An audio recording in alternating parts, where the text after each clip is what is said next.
Hey everybody, thanks for tuning in to my channel Stat Ninja. Today we're going to talk about the November 6, 2018 election. If you saw my thumbnail, that's the orange surfer, Donald Trump. And I'm just wondering which wave you're going to pick come this election. And I think what I want to cover is basically how the House works and how the Senate works, and why the House is up for grabs, and even the Senate too. Even though the odds are kind of stacked against the Democrats, they do have a Weapon X, which I will explain to you, which could turn the tide, no pun intended, but it could turn the tide in the Democrats' favor this year. So it's going to be really important for everybody to get out and vote, no matter if you're a Democrat or a Republican. So let's get right into this. This is going to be the House of Representatives. The House of Representatives, or basically known as the House, is made up of 435 members. In order to pass a bill, you need a 218 vote majority. The Republicans don't have any trouble in this area because they have 238 seats. The Democrats only hold 197 seats. The issue coming into this 2018 election is that 37 of those Republican seats are going to be relinquished at the beginning of 2019. So, and when I say relinquished, that means they're either retiring, they're stepping down due to like personal reasons, or they're pursuing other political avenues such as running for Senate or running for governor of their state. And that puts the number of seats that Republicans hold in the House of Representatives at 201 going into this 2018 election. Now, for the Democrats, they hold 197 seats, but only 17 Democrats are relinquishing their seats for the beginning of 2019. And for the same reasons as the Republicans, they're pursuing other political avenues or they're retiring. So now the Weapon X for the House of Representatives, when in regards to the Democrats, and if you forgot about this, you might have because I haven't heard anything about it on the radio for a while or on the news, is the map redistricting, which was pushed by basically Eric Holder last year. And some states have already, they've already pushed through the map redistricting, which basically will favor the Democrats. And they even did a little projection after the map redistricting that shows that Democrats could pick up 22 additional seats in the House. This could basically give them the lead in the House. It could give them the House. Hence the red or the blue wave that we're all hearing about. It's not because more people want to vote for Democrats, it's because of the map redistricting. Um, and it has to do with the Supreme Court ruling that uh, the Republicans in these states, these 20 plus states, they use gerrymandering to make up to make up the voting maps to favor the Republican House representatives and governors and such and such.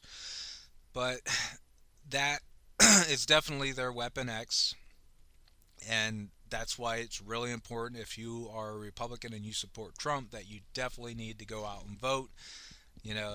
I think we're going to probably need uh, an 80% turnout rate just to combat this map redistricting.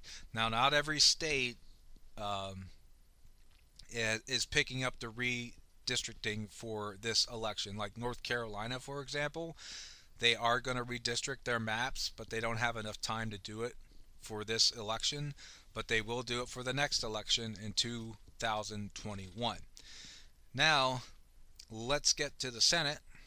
So, my opinion on the House, before I get to the Senate, my opinion on the House is it's totally up for grabs. I really cannot give a definitive answer as to who is going to win the House come this election.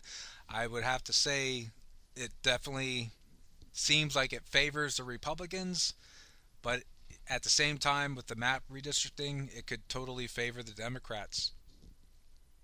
And the only way to stop that is to get out and vote. So let's go on to the Senate. The Senate is just another part of Congress. It contains 100 members, and any kind of hiccup you've heard explained by Trump in the last 2 years in regards to getting anything done or any bills passed or getting rid of Obamacare, like when it came to John McCain, this is where the issues occur, is in the Senate, because the Republicans only hold 50 seats in the Senate, and Democrats hold 48 seats, and independents hold 2 seats. Well, a majority vote in the Senate requires 51 votes. So neither the left nor the right have enough seats to pass a vote in the Senate. Those 2 independents kind of really screw things up, and that's where you get into the problems of having to negotiate and change things in the bill and all this stuff, so that you get enough people happy enough to pass the bill, or to agree with the bill to pass it. And that's why it's so hard when you have like 1 or 2 Republicans that don't want to sign the bill. It just makes it equally hard to get a bill through the Senate. And the only good news for the Republicans, is that Congress is broken up into 3 classes, which is, stated by the Constitution. So if you are someone running for the Senate, and you win your election and you become a senator, you get to hold that position for 6 years. So, but rather than voting for 100 new senators every 6 years, they broke them up into thirds. They broke them up into Class 1, Class 2, and Class 3. We are currently voting on Class 1 this year. And that's where the Republicans have an advantage, because there's only 8 Republican senators in the Class 1 division. And so that's only 8 Republican senators who need to defend their seats. Now, for the Democrats, there's 23 Democrats who need to defend their seat in the Senate.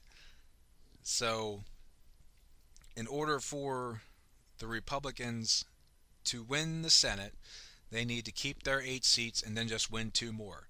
I think if they were to win a total of 15 seats altogether, which is totally possible, they'll have no trouble passing bills, even because you have those stubborn 1 or 2 Republicans that don't want to agree to the bill. Then you still have another 3 to rely on. Now for the Democrats, they have to defend 23 seats, and they have to successfully defend those 23 seats, and then win 2 more seats on top of that from the Republicans, just to have the majority, so that they can pass the majority vote in the Senate. That's the issue with bills. It can be a long, drawn out process because of the revision part of it. See, in the House, once the bill passes the House at 218 votes, it has to go to the Senate. It has to pass the Senate at 51 votes. Then once it's passed the Senate, it goes to a committee made up of Republicans and Democrats, gets revised, goes back to the House, got to get passed by the House, and then passed by the Senate again. Then, if there's no filibuster, which is just, senators going up there talking and talking and talking forever and ever and ever about anything they want, just trying to keep talking so that the deadline for the bill expires, that can also be taken.